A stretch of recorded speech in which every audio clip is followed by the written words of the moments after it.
Today in Russell Brand's book club, we are looking at Encounter with the Self, a Jungian commentary on the illustrations of William Blake taken from the book of Job. I love this book because you're dealing with the minds of at least three genii. William Blake, the British artist, Carl Jung, the Swiss psychoanalyst, as interpreted by Edward F. Edinger, the author of this book, and of course whoever wrote the book of Job. There are some remarkable illustrations in here, taken straight from, I would say, the collective unconscious mind. Certainly Jung would say it. There are so many fascinating aspects to this book that tell you such deep truths, it's sometimes hard to hold on to them.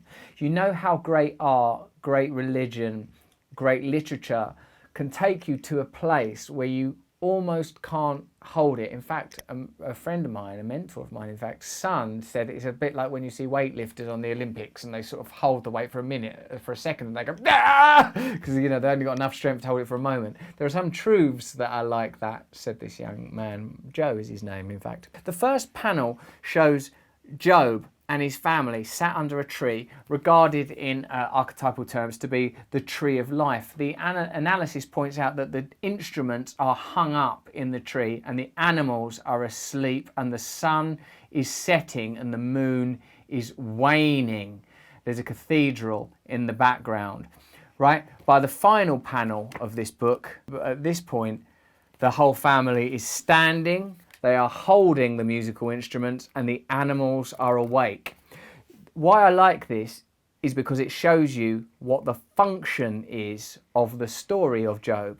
Initially, while Job is a good man, a decent fella who many might think don't deserve this incredible suffering, locust, plague, losing everyone and everything he loves, he is regarded through the lens of Jungian analysis as unawakened. His religious experience, his experience of spirit, is not embodied. He is living in a performative element of righteousness as opposed to righteousness itself. The instruments are not being played.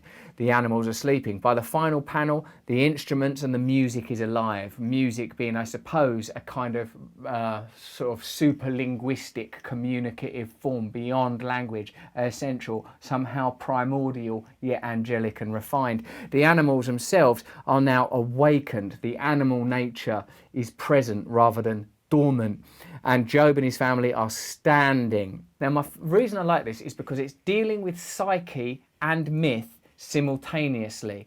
It's suggesting that there are truths deep in literature, scripture and art that we can use in our own lives. What's the value of the Bible or the Quran or any religious writing if you can't apply it today in 2020 on the brink of 21 in the midst of a pandemic with all the heartache, heartbreak and division and confusion? If you can't go to these books, if you can't go to this art, whatever it is that you turn to, and pull something from it that's going to help you be alive, knowing you're going to die, everyone you love's going to die, how are you going to deal with this situation? Well, perhaps you might turn to Encounter with the Self and look at how whoever wrote Book of Job, William Blake and Edinger, understand these ideas. In these drawings by Blake, these engravings, both Job and Yahweh, Yahweh is the word for God, are depicted as looking identical. And the book is of course called An Encounter with a Self, capital S. In Jungian terms, there's the small self, Russell, I need this, I want that, don't do that, these are my preferences, versus the big self, the self that is the unborn, the part of yourself where the limitless primordial energy that keeps your anatomy and biology running can be accessed, the space of the unconscious, the space of dreams, filled with danger and dragons and fear, but also filled with great potency. Here, Yahweh is depicted as being in a celestial space framed by angels, and lower down in a sort of an abdominal space he depicts the Behemoth and the Leviathan. The Behemoth, you'll note, Blake depicts as being a kind of skinless, subcutaneous creature made of sinew and muscle, dumb carnality, appetite and craving, sexuality, libido, drive and desire, the flesh. The Leviathan is depicted, as always, as a kind of reptile. Now, the dragon, the reptile, feature throughout the mythologies of the world, whether it's the snake, serpent in the Garden of Eden, the dragon in the George and the Dragon myth, Like wherever you find myth, you find the serpent, a early predator of man and an ancestor of mankind. That we have evolved from this sort of spine mouth beasts crawling on the floor, just a mouth and a belly crawling around, into these rather more complex apes, such as this one that I live in. So what Blake is depicting is the behemoth, the appetites, and the Leviathan, the unconscious reptilian drives. This is what it says in the book. It's one of my favourite little bits here.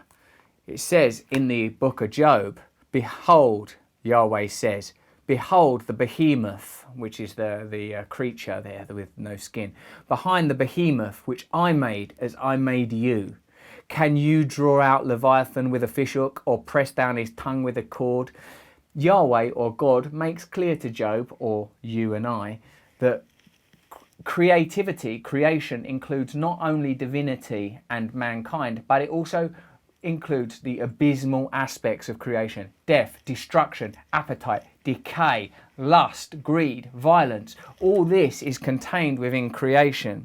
To be in contact with God, or oneness, or unity, or reality, call it what you will, means to be in touch with your own carnality, your own animal desires. If you're not in touch with them, by God, they'll be in touch with you at some point. You have to be in touch with Leviathan, the creature of the deep, obviously beautifully exemplified in literature by Moby Dick. Job is being shown, it says in Edinger's great book, the abysmal aspect of God and the depths of his own psyche, which contains devouring monsters remote from human values. Human values emerge from our consciousness. They are cultural.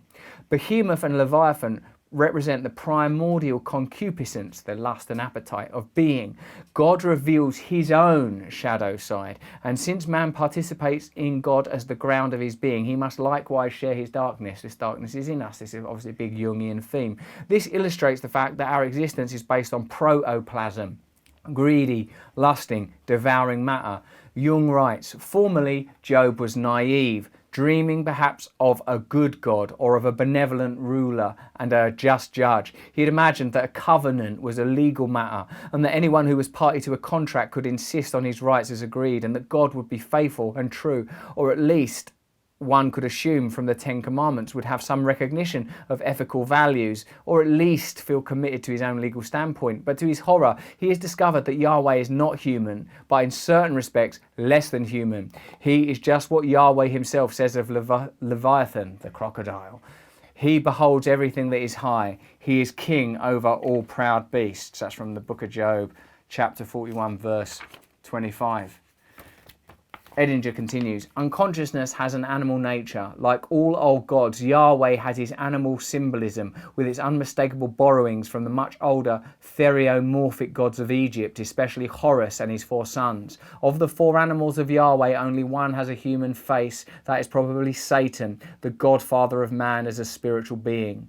Ezekiel's vision attributes 3/4 animal nature and only 1/4 human nature to the animal deity, while the upper deity, the one above the sapphire throne, merely had the likeness of a man. This symbolism explains Yahweh's behaviour, which from the human point of view is so intolerable. It is the behaviour of an unconscious being who cannot be judged morally. Yahweh is a phenomenon, as Job says, not a man. God is beyond man, the creator of our kind, but beyond our capacity to judge. All things were created, all things come from a single moment. Even if you extract theology and religion from your analysis, you must acknowledge that some singular life force has evolved into multitudinousness. It has grown, evolved, split, and continued to evolve. I suppose what I mostly take from this is it places an ethical responsibility upon us as individuals, because if we are not good, then God is not good. The potential for goodness is only relevant in so much as we realize it, or as they say in Christianity, he has no hands but ours. This analysis I believe to be so valuable, so potent, so powerful, because again, it's calling upon the resources of numerous genii. Blake, whoever created the book of Job, the writings of Jung as interpreted by Edinger. The reason it's relevant to me is because we are here as humans. We have to understand ourselves. We have to understand ethics and morality, somewhat subjective. We have to understand laws, some regarded by some as objective. We have to learn how to be in this world. We are protoplasm. Within all of us are numerous possibilities. We have to learn to have a relationship with our own behemoth, the animal in us, with our own Leviathan, the reptile in us. How are we going to use these energies for benevolence, kindness, service in the world? How are we going to cope with our own shadow? Those of us that are unwilling to look at our own shadow will at some point fall victim to them. And importantly, it talks about the nature of the unconsciousness. Many things we do in this world, we do consciously. A great deal of other things we do unconsciously. We see the examples of mankind's unconscious tendencies everywhere in our culture. Look at how sex and sexuality are represented. Look at how violence is represented. Look at how certain portions of the population or certain othered people are regarded. This is the cast out shadow.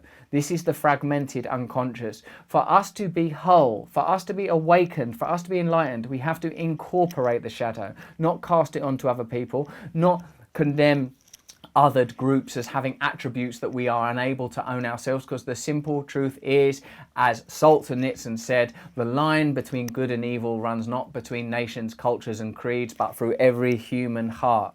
It is within all of us. This book, Encounter with the Self, short little book, a few pages with some profound and powerful imagery, the engravings of Blake, the language of the book of Job, is a code to get deep into your unconscious mind. And in there you will find great power. There you will find the resources you require to cope with your life and its individual challenges.